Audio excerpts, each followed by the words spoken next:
Pam pam pam. Hello guys, welcome back to my YouTube channel. Jadi hari ini kita akan membahas tentang HTML. Nah, apa sih itu HTML? HTML adalah singkatan dari Hypertext Markup Language. Nah, fungsinya buat apa? Fungsinya tuh kita dapat mengolah data dan informasi sehingga dapat diakses dan ditampilkan di internet melalui web.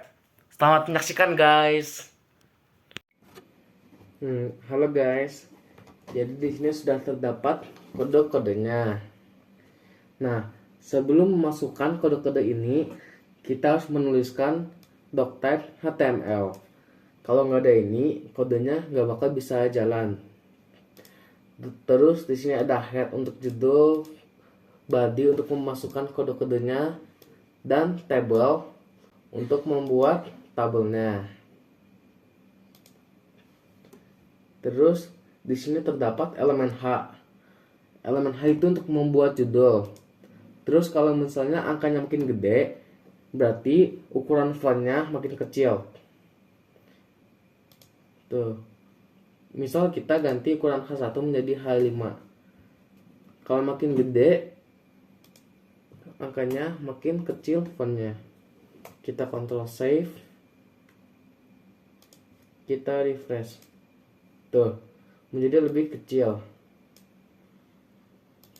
Terus terdapat center juga.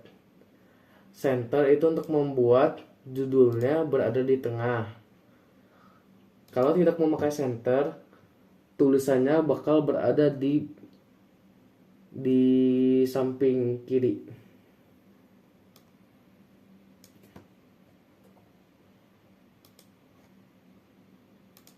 Tuh, bakal di samping kiri kalau tidak memakai center.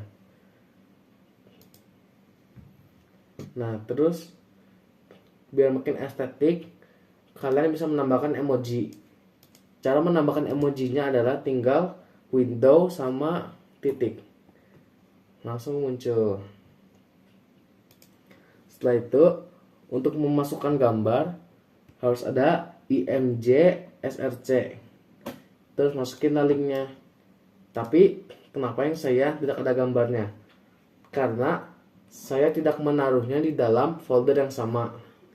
Jadi untuk membuat gambar yang muncul di sini, kita harus menaruh ke dalam folder yang sama. Kita pilih mana yang mau diambil, terus Ctrl X. Kita masukkan ke folder kita. Ctrl V.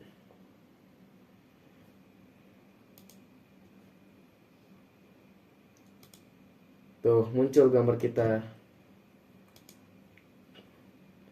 Setelah itu, terdapat TR. TR itu untuk membuat baris seperti ini. Langsung baris. Nah, kalau isi-isinya gitu, yang seperti ini, memakai elemen TD. Dan untuk membuat kosong seperti ini, putih, kita memerlukan menulis empty cell height.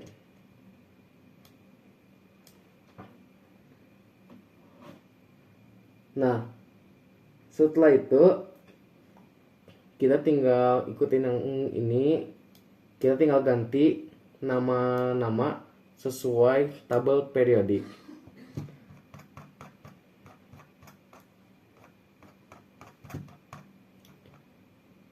Setelah itu kalau udah mau selesai, kita tutup dengan slash body dan slash html. Setelah selesai mengerjakan ini, jangan lupa untuk di save lagi untuk memastikan kalau pekerjaan kalian itu sudah di save gitu. Jangan sampai kalian tidak meng-save-nya. Nah, di sini terdapat kode yang baru. Terus terdapat elemen P.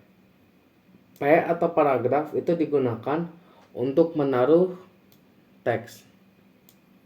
Nah, sebelum mau bikin list kayak gini, kita tuh harus ada elemen OL terlebih dahulu.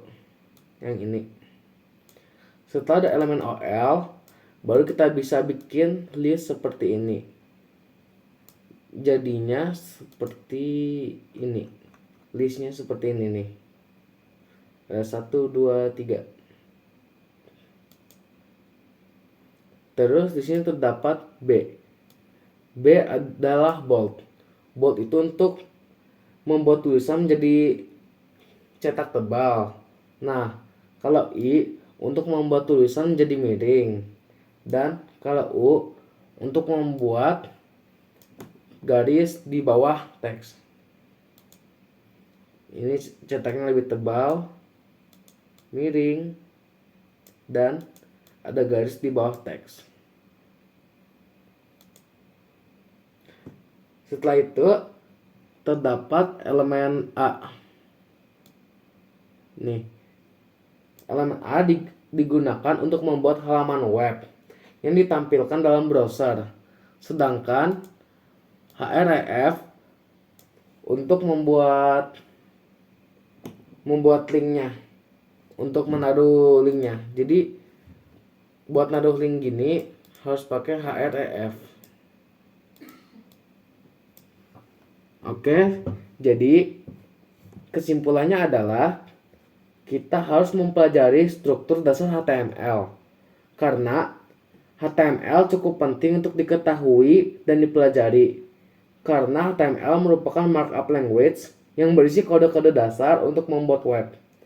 Dengan HTML, kita dapat membuat berbagai elemen seperti teks, gambar, tabel, dan tautan atau disebut dengan link.